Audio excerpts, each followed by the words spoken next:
नागे च सुरेन्द्रे च कौशिके पाद संस्पृशि निर्विशेष मनस्काय श्री वीरस्वामिने नमः। उत्तरध्ययनानि आगम में कहा गया है,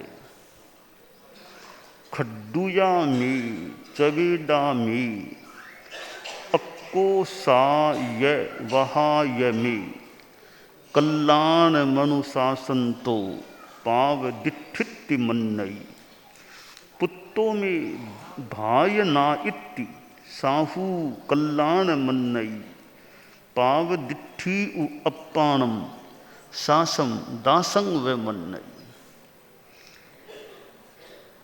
उत्तरध्ययनानि आगम का प्रथम अध्ययन विनय अनुशासन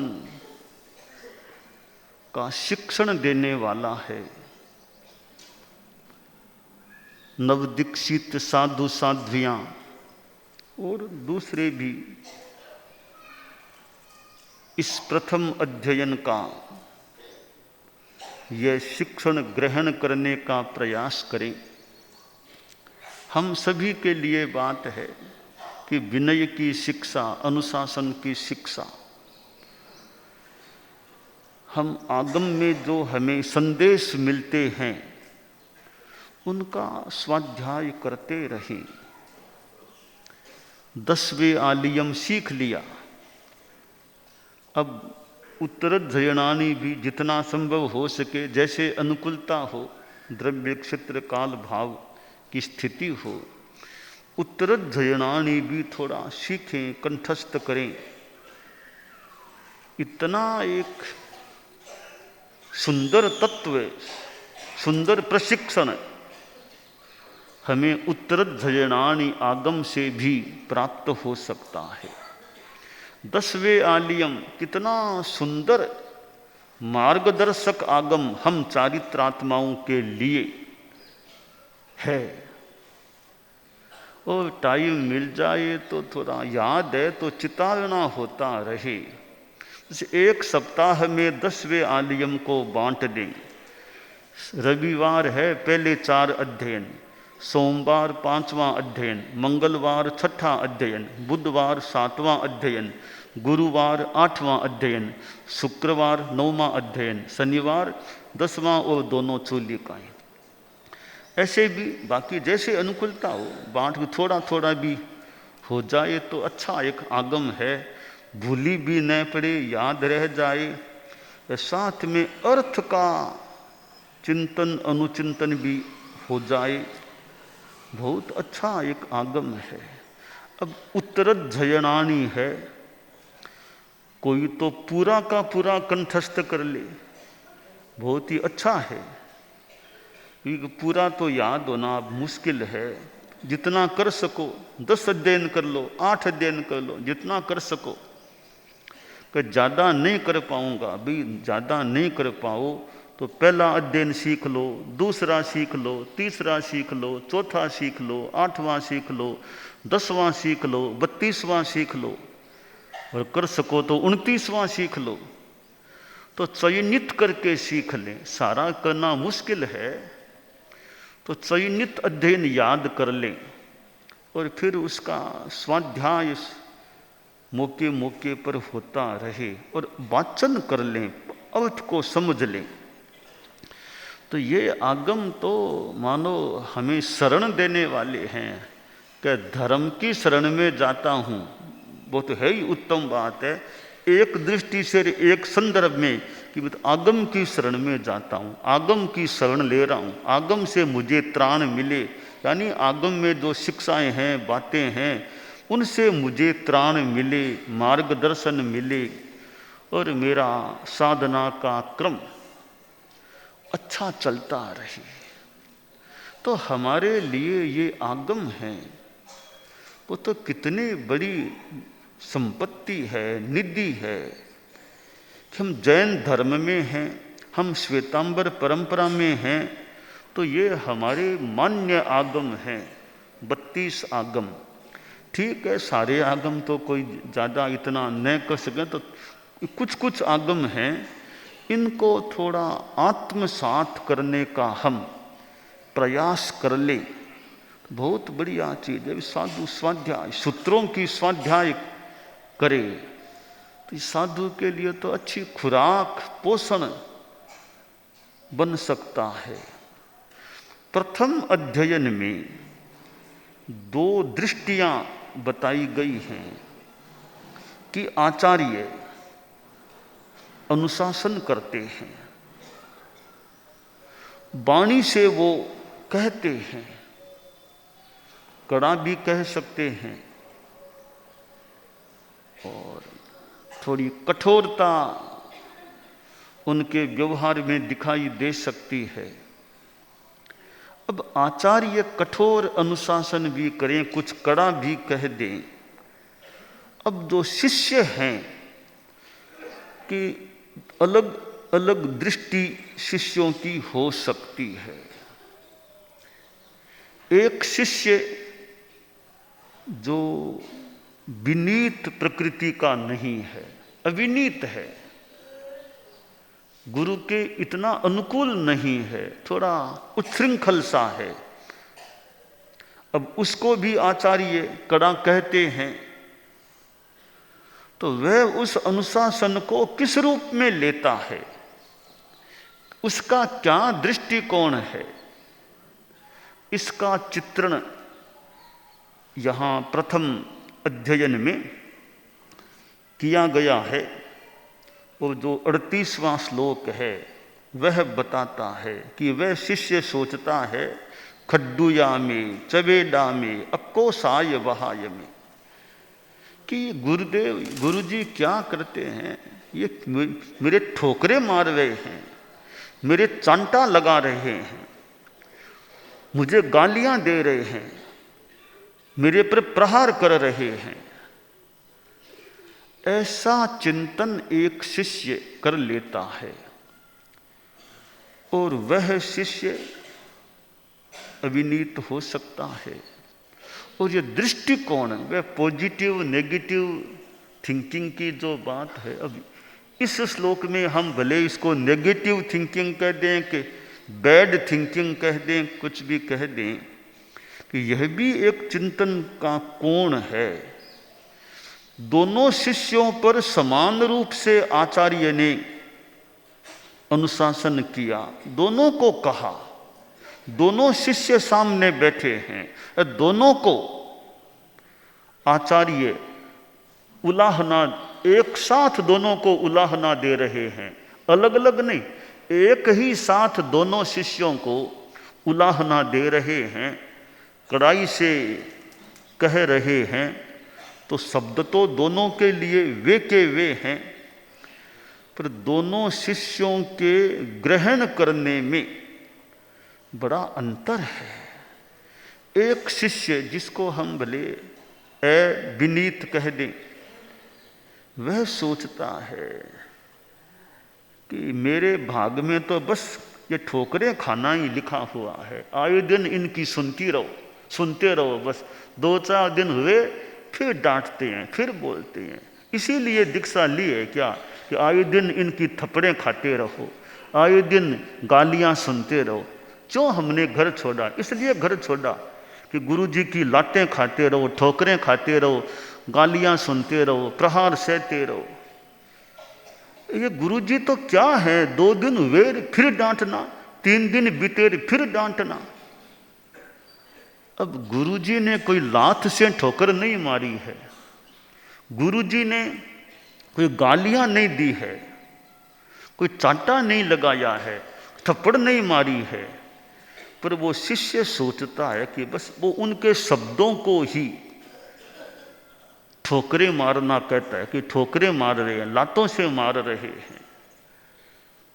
तो वो गुरु ने, आचार्य ने कड़ा कहा और उस शिष्य के दिमाग में यह चिंतन आ रहा है। वो मौका होने पर सामने भी बोल जाता है, बोल नहीं पाए तो मन में सोचता है कि इन गुरुजी के पास रहना तो मुश्किल है, कितना सुनूंगा मैं, तो कब तक सुनूंगा, कब शांति से रहने ही नहीं देते हैं, शांति से नींद नहीं ले सकता। बस सोने का टाइम था और ओढ़मा देना शुरू कर दिया। अब वह शिष्य एक नेगेटिव थिंकिंग कह दें, जो भी मिथ्या कह दें, असत कह दें, उस रूप में उलाहने को ले रहा है और दुखी हो रहा है, दुखी बन रहा है। यह चिंतन के द्वारा आदमी दुखी बन सकता है और चिंतन के द्वारा आदमी सुखी भी बन सकता है। बस इस रूप में उलाहने को ले लिया। ने तो हाथ जोड़े, गुरु उलाहना दे रहे हैं, शिष्य ने हाथ भी नहीं जोड़ा, वंदना की मुद्रा में भी नहीं बैठा है, बस ऐसे ही हाथ किए खड़ा है, बैठा है। कोई विनयपूर्ण व्यवहार भी नहीं है कि भी हाथ तो जोड़ लूं, माथा तो झुकाऊं, शिक्षा के लिए तैत बोल दूं, वो कुछ नहीं है। बस चेहरे पर शिष्य के भी आक्रोश आ रहा है और मौका होने पर बात भी करता है कि आए दिन मुझे तो ठोकरें मारते रहते हैं। यह एक negative thinking, bad thinking, wrong thinking या रॉन्ग इमोशन, बैड इमोशन का उदाहरण इसे कहा जा सकता है कि आचार्य के अनुशासन को वह शिष्य उस रूप में ग्रहण करता है और दुखी बन रहा है। अनुशासन कल्याणकारी है कि आचार्य की अपनी शैली है, वो शिष्य के हित के लिए कठोर भी कहते हैं, दंड भी दे देते हैं, और यहाँ तक कोई थोड़ा शिष्य उद्दंडता पूर्ण कुछ करने वाला हो तो कठोर अनुशासन कहने के साथ, हमारे पुराने ज़माने में, थोड़े पुराने ज़माने के पानी रोटी यानी इतना दंड भी दे देते हैं, कल्याणक दे देते हैं। इतने पहले कहते पतना, आजकल कल्याणक वो भी दे सकते हैं। बिगड़ टालना, इतने दिन बिगड़ टालो, ऐसा कर सकते हैं। तो ये अनुशासन के अनेक तरीके हैं। किस रूप में आचार्य किस पर अनुशासन करते हैं, तो अनुशासन को लेने का दृष्टिकोण क्या है? तो यह एक दृष्टिकोण है कि अनुशासन जो शब्दों से किया जा रहा है या थोड़ा चेहरे से किया जा रहा है या व्यवहार से किया जा रहा है, उसको ठोकरें मारना, चांटा लगाना, गालियां या कटु वचन बोलना, प्रहार करना, इस रूप में शिष्य उसको मान रहा है और ग्रहण कर रहा है, तो वह शिष्य पाप दृष्टि कहा गया। पाप दिठित्य मन नहीं, यह पाप दृष्टि, या तो वह गुरु को पाप दृष्टि कि गुरु, मेरे गुरु खुद ही पाप दृष्टि हैं, तो इस प्रकार मुझे डांट रहे हैं, तो गुरु को पाप दृष्टि मान ले। और यूँ खुद वो पाप दृष्टि है जो गुरु के अनुशासन को सहन नहीं कर रहा है और गुरु को ही बुरा, गलत मान कर के स्वयं दुखी भी बन रहा है। इसको भले नेगेटिव थिंकिंग हम कह दें या बैड थिंकिंग कह दें, जो भी यथार्थ है वो कह सकते हैं। तो एक चिंतन का कोण यह हुआ और वह शिष्य भी परेशान हो रहा है, दुखी हो रहा है कि मैं शांति से यहाँ रह ही नहीं पा रहा हूँ।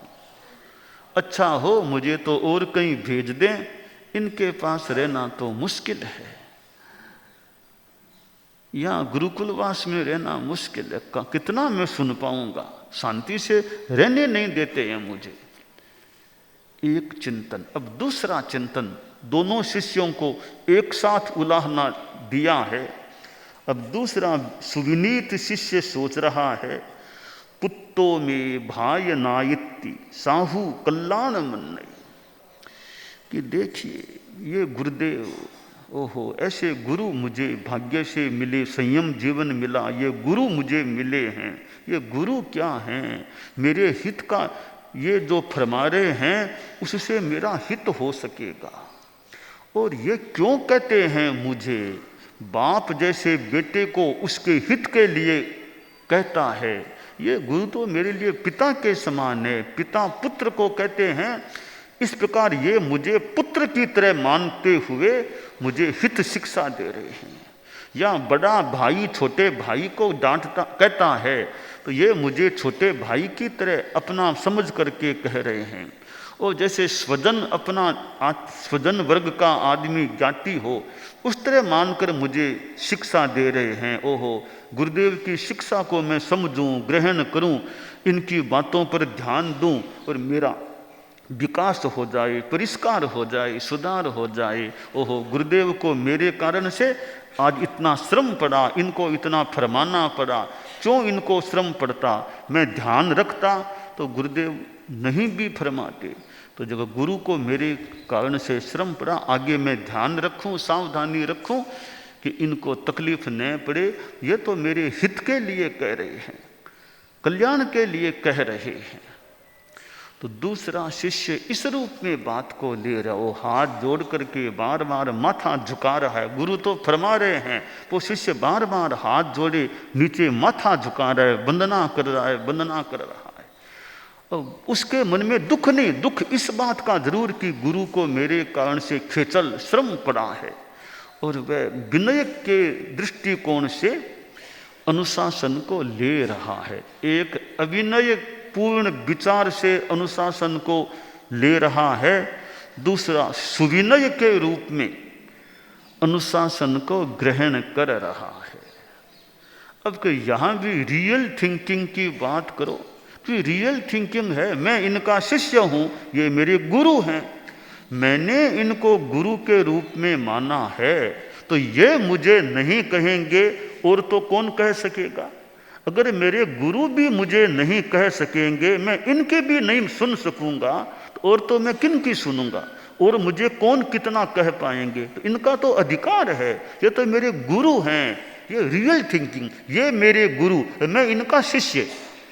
तो गुरु हैं, मैंने गुरु स्वीकार किया है, मेरे माइत हैं ये, तो मैं टाबर हूँ, ये माइत है, मैं शिष्य हूँ, ये गुरु हैं। तो ये कहते हैं, ये तो एक इनके एक अधिकार क्षेत्र की, माइत नहीं कहेंगे, गुरु नहीं कहेंगे, और कौन हमें कहेगा? तो इनका तो एक कर्तव्य भी, शिक्षा देना तो कर्तव्य भी है इनका। ठीक है, ये हमारे गुरुदेव डांटते हैं, तो क्या संसार में और कोई नहीं डांटता है क्या? और कोई नहीं कहता है क्या? कहीं नौकरी करते हैं वो मालिक नहीं डांटता है क्या? वो भी तो डांटता है। वो तो क्या संसार के जो गुरु शिक्षक होते हैं वे भी तो डांट देते हैं, और वे विद्यार्थी कई सहन भी कर लेते हैं। तस्य शिल्पस्य कारणा, वो शिल्प कला सीखने के लिए जिन गुरुजी के पास रहते हैं वो गुरुजी भी डांटते हैं, पीटते भी हैं, फिर भी वे उनकी आज्ञा में रहते हैं, सीखते हैं। तो वे संसार के विद्यार्थी भी डांट आदि को सहन करते हैं। तो एक शिल्प आदि सांसारिक कलाओं के लिए, सांसारिक कार्य के लिए, वेतन आदि पाने के लिए या पैसे की दृष्टि से वो शिक्षण लेते हैं और सहन करते हैं। तो वहाँ भी तो डांट सहनी पड़ सकती है। कभी यहाँ डांटते हैं तो ससुराल में सास नहीं डांटती है क्या? कि मुझे साध्वी जी डांटते बहुत हैं, तो ससुराल में कोई नहीं डांटता है क्या? तो वहाँ भी तो कोई डांट सकते हैं। पीहर में कोई कह दे, तो पीर में भी कोई भाभी वगैरह वगैरह कोई डांट दे, कह दे, तो संसार में भी तो डांट खानी पड़ सकती है। तो ये तो धर्म का स्थान है, यहाँ डांट मिले हम उसको सहन करें, हमारे निर्जरा का लाभ हो सकेगा, हम अपना परिष्कार करने का भी प्रयास करें। तो पुत्तों में भाय ना इत्ति साहू कल्याण मन नई, ये विनय की दृष्टि वाला शिष्य सोचता है ये गुरुदेव तो जैसे बाप बेटे को कहता है, बड़ा भाई छोटे भाई को कहता है, एक स्वजन अपने अन्य स्वजन को कहता है, इस प्रकार मुझे कह रहे हैं। तो ये तो शब्दों से तो कह रहे हैं, मुझे थप्पड़ तो नहीं लगाई इन्होंने, लात से तो नहीं मारा, तो वो थोड़ी सी बात है, शब्दों से कड़ा कहा है। मैं और ध्यान दूं कि आचार्य प्रवर को मुझे कहना ही नहीं पड़े, इतना मैं जागरूक रहूं, आज मेरे कारण से इनको कष्ट हुआ है। तो ऐसा चिंतन, और अविनीत सोचता है कि ये गुरुजी तो मुझे दास की तरह रखते हैं, मुझे दास की तरह ट्रीट करते हैं, अपना शिष्य काम मानते हैं, मुझे दास नौकर मान के रखते हैं मुझे, तो वो ऐसा सोच रहा है। तो रियल थिंकिंग, ये मेरे गुरु, मैं इनका शिष्य, और शिक्षा देना तो इनका काम है, मेरे जीवन में विकास हो ये ध्यान देना तो इनका अपना धर्म मान लें, कार्य मान लें। तो ये कह रहे हैं, तो मुझे थप्पड़ नहीं मार रहे हैं, लात नहीं मार रहे, प्रहार नहीं, शब्दों से फरमा रहे हैं, तो मैं सहन करूं, ठीक है, मैं सहन करता रहूंगा। तो ये गुरुजी भी मुझे शायद कहना भी कभी बंद कर दे, तो मैं विनय रखूं। इस प्रकार विनय दृष्टिकोण से वह उपालंब को ग्रहण करता है। और कई बार ऐसा भी होता है कि गुरु ने एक बार उलाना दिया, 2 बार दिया, 3 बार दिया, शिष्य बड़ा विनीत है और गुरु की दृष्टि को ध्यान में रखते हुए अपना परिष्कार कर लेता है। उलाहना आने पर भी गुरु के प्रतिकूल नहीं बनता, वही अनुकूलता जो पहले थी वही अनुकूलता उलाहना मिलने के बाद। और समय आता है ऐसे शिष्य इतने फिर गुरु के निकट हो जाते हैं कि गुरु के मुख से उलाना तो मानो दूर की बात, उलाना के प्राय काम ही नहीं पड़ता, उल्टा उनका ध्यान रखते हैं, उन्हें सम्मान देते हैं, उनकी योग्यता के अनुसार उनको कार्य सौंप देते हैं। तो हमें अपने जीवन में जो हमें हमारे बड़े हैं, अधिकारी हैं, तो वे उलाहना भी दे दें, कड़ाई पूर्ण व्यवहार भी कर लें, तो दुखी नहीं बनना चाहिए, उसको अविनय के दृष्टिकोण से नहीं लेना चाहिए और विनय के दृष्टिकोण से उनके उपालंब को हमें सहन करने का प्रयास करना चाहिए। और यूँ सहन करते हैं तो हमारा उत्थान हो सकता है, उन्नति हो सकती है। अरे गुरु को भी हम सहन नहीं कर सकते हैं तो और साधुओं को तो क्या सहन करेंगे फिर। गुरु के उलाहने को भी अगर नहीं सहन कर सकते तो और बड़े संतों के उलाहने को तो कितना क्या कौन किस रूप में सहन कर सकेगा। तो गुरु के तो उलाहने को सहन करें ही करें, उसमें क्यों हम एक प्रतिकूल भावना को लाएं। तो हमें अपने जीवन में अपने गुरु आचार्य कुछ उलाहना भी दे दें तो उसको भी सहन करना चाहिए। अविनय पूर्ण चिंतन हमें नहीं करना चाहिए और विनय पूर्ण व्यवहार, विनय पूर्ण चिंतन रखना चाहिए कि भी सहन करना तो मेरा धर्म है, कर्तव्य है। तो मेरे गुरु हैं तो इनको तो उलाहना देने का मान लो एक तरह का अधिकार है, ये अपने अधिकार का उपयोग करते हैं, इसमें मैं क्यों गुस्सा करूं, क्यों दुखी बनूं। इनका अपना कर्तव्य अधिकार या जो शैली तरीका है। तो मेरा धर्म है मैं गुरु के प्रति विनय रखूं, उलाहना दें तो भी विनय, हाथ जोड़ के रखूं, माथा झुकाऊं, उनके पैर में माथा लगाऊं कि मेरे गुरु हैं। 1 बार 2 बार पैर में माथा लगाऊं, गुरु भले उलाहना दे रहे हैं, मैं पैर में माथा, ये मेरे माइत हैं, गुरु हैं, सद्गुरु हैं। तो यह दृष्टिकोण सुविनीत शिष्य का होना रह सकता है, होता है, होना चाहिए। तो कड़ाई में भी विनय को नहीं छोड़ना, बिल्कुल नहीं छोड़ना चाहिए। परम पूज्य कालूगणी थे, डालगणी का या लाडनू में ही महाप्रयाण हो गया था। विक्रम संवत 1966 की बात है।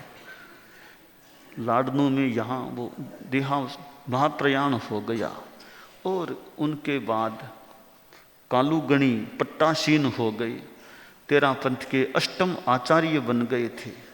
युवा अवस्था में थे, लगभग 33 वर्ष की उनकी उम्र थी। भाद्रव शुक्ला पूर्णिमा को उनका पट्टोत्सव हुआ था, तो हमारे संघ के नए आचार्य बन गए। नए आचार्य बनते हैं तो उनके सामने तो बहुत एक बड़ा कार्य हो सकता है, अभी संघ को संभालना। पहले वाले तो रहे नहीं हैं, अब तो मुझे जिम्मा मिला हुआ है, तो मैं कैसे संघ की सार संभाल, सारना वारणा व्यवस्था, कैसे संघ ठीक रह सके, इस पर भी ध्यान दूं। पूर्ववर्ती आचार्य प्रवर के जो निकट रहे हुए हैं, मेरे आसपास रहे, और भी पुराने आचार्यों के हैं, कई तरह के साधु हैं, साध्वियाँ हैं, कैसे मैं सबको एक अच्छी तरह रख सकूं, चित्त समाधि दे सकूं, अनुशासन भी रख सकूं, व्यवस्था भी ठीक चला सकूं, एक बड़ा कार्य होता है। वे पहले वाले तो रहे नहीं, अब मैं नया नया हूँ, तो मैं हमारे संघ की व्यवस्था गरिमा कैसे वो ठीक रह सके, नया होने के कारण कहीं बहुत कमी न आ जाए, तो एक बड़ा काम होता है। तो कालूगणी युवा अवस्था के नव नए आचार्य बने। चतुर्मास के बीच में उनको आचार्य पद का दायित्व मिला। डालगणी का महाप्रयाण भाद्रव शुक्ला द्वादशी को हुआ और कालूगणी भाद्रव शुक्ला पूर्णिमा को आचार्य पद पर ऑफिशियल या पट्टोत्सव के रूप में मान लें आसीन हुए। तो मेवाड़ में मुनिश्री पृथ्वीराज जी स्वामी उदयपुर वाले या देसूरी मेवाड़ उदयपुर वाले, तो वे मेवाड़ में थे, देवगढ़ में उनका चतुर्मास था। तो बहुत अच्छे संत पृथ्वीराज जी स्वामी वो कि 22 व्यक्तियों को तो उन्होंने दीक्षा दी थी, 33 को तैयार किया होगा, दीक्षा 22 को दी। तेरा पंथ के इतिहास का संभवतः विरल प्रसंग होगा किसी एक साधु ने 22 व्यक्तियों को दीक्षा दी हो, साधु ने, आचार्य नहीं, साधु ने दीक्षा दी हो। तो ऐसे वे पृथ्वीराज जी स्वामी बहुत यूँ अच्छे हमारे धर्म संघ के संत हुए हैं। और चतुर्मास देवगढ़ में था, कोई बैरागी तैयार हुआ, किस्तूर चंद जी अच्छा, तो बैरागी हुआ तो मेवाड़ से जुहार मल जी आए, बोले गुरुदेव माँ देवगढ़ में किस्तूर चंद जी अच्छा बैरागी बने हैं, उनकी दीक्षा की भावना है। तो कालूगणी प्रवर ने फरमाया कि पृथ्वीराज जी स्वामी हैं, चतुर्मास उतरने के बाद में किस्तूर जी को वो दीक्षा दे दे, और एक बार तो चतुर्मास के बाद आसपास विचर ले, गांव परस ले, वापिस देवगढ़ आ जाए और वापिस देवगढ़ आकर के वो किस्तूर जी को दीक्षा दे दे। 2 बातें फरमाई कि चौमासा उतरने के बाद आसपास विचरे, वापिस फिर देवगढ़ आकर के दीक्षा दे दे। ठीक है गुरुदेव। जुहार मल जी गए, मुनिश्री पृथ्वीराज जी स्वामी को बता दिया भी, एक बात बता दी कि दीक्षा देने का, चौमासे के बाद दीक्षा देने का मतलब फरमा दिया गुरुदेव ने। और तो मुनिश्री ने सोचा भी चौमासे के बाद दीक्षा देनी है तो दीक्षा के कल्प में तो रहा जा सकता है, तो चौमासा उतरने के बाद भी देवगढ़ में ही रह गए, दीक्षा के कल्प से रहना कल्पता ही है, रह गए। फिर दीक्षा दे दी, बाद में कालूगणी के पास पहुंचे। तो कालूगणी प्रवर को पता चला कि पृथ्वीराज जी स्वामी ने चतुर्मास के बाद विहार नहीं किया, वहीं रह गए, दीक्षा दी है। तो अब यूँ नए नए आचार्य श्री थे, तो थोड़ा दृष्टि में कठोरपन आ गया कि आज्ञा का ध्यान कहाँ दिया इन्होंने, और ऐसे ही वहीं रह गए। चौमासे के बाद वहाँ क्यों रहे, बिहार क्यों नहीं किया। तो लगा कि दृष्टि थोड़ी कड़ी है, तो मुनिश्री ने कहा गुरुदेव क्या बात है, थोड़ी यहाँ कोई भूल होगी, क्या होगा। कि भूल क्या, आपने चतुर्मास के बाद मुनिश बिहार क्यों नहीं किया। तो कहा गुरुदेव दीक्षा का आदेश था तो दीक्षा के कल्प में तो रहना कल्पता है, मैं वहीं रह गया। कल मैंने तो ये कहा था ना पहले बिहार करना है, बिहार क्यों नहीं किया? आचार्य प्रवर मुझे तो किसी ने नहीं बताया कि बिहार का आदेश है। तो बाद में वो जुहारमल जी आए, तब वो बातचीत से स्पष्टीकरण हुआ। जुहारमल जी बोले, गुरुदेव ये भूल तो मेरी रह गई, आपने 2 बातें फरमाई थी।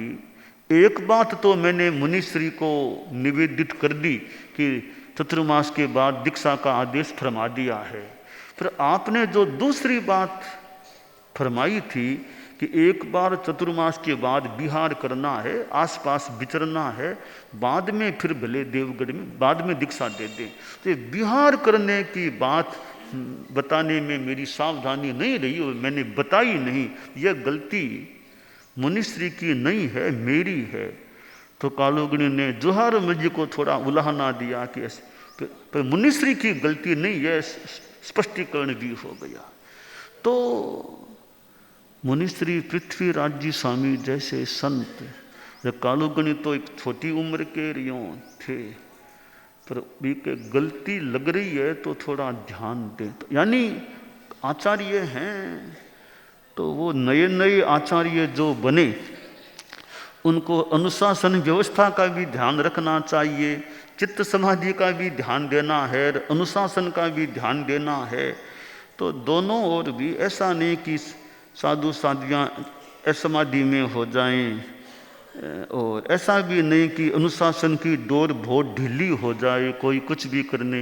ये नए जो आचार्य बने उनके लिए तो ये बहुत ध्यान देने की अपेक्षा होती है। तो कालूगणी दालगणी के बाद हमारे धर्म संघ में जब आचार्य बने और उन्होंने हमारे धर्म संघ को संभाला, और ये उदाहरण है कि आचार्य कड़ाई भी कर ले तो साधु साधियों का धर्म है कि वे उसको सहन करें, यथोचित विनयपूर्ण व्यवहार रखें। आचार्य कड़ाई से कह दिए, बहुत ज़्यादा कड़ा उलाहना देने। कोई गुरु हैं, हमारे माइत हैं, हमारे गुरु हैं, हमारे आचार्य हैं, कि जो फरमाएं हमारी झोली में हम स्वीकार करें, हम ग्रहण करें। कोई सामने कोई आवेश गुस्सा कुछ नहीं, ये कुछ भी फरमा दें, कड़े से कड़ा फरमा दें, सब शिरो हमारा माथा आपके चरणों में है, हमारा माथा आपके पांव, हमारा मस्तक आपके चरणों में, आप जो फरमाओ हम शिरोधार्य, हम सहन करने को तैयार। तो ये आगमकार ने कहा, खड्डुया में चवेडा में अक्कोसाय वहाय में कल्याण मनुशासनतो पाव दिठित्ति मन्नई पुत्तो में भाय ना इत्ति साहू कल्याण मन्नई पाव दिट्ठी उ अपाणम सासम दासंग व मन्नई। तो हम अपने जीवन में विनयपूर्ण दृष्टिकोण के साथ गुरु के उलाहने को स्वीकार करें, यह काम्य है।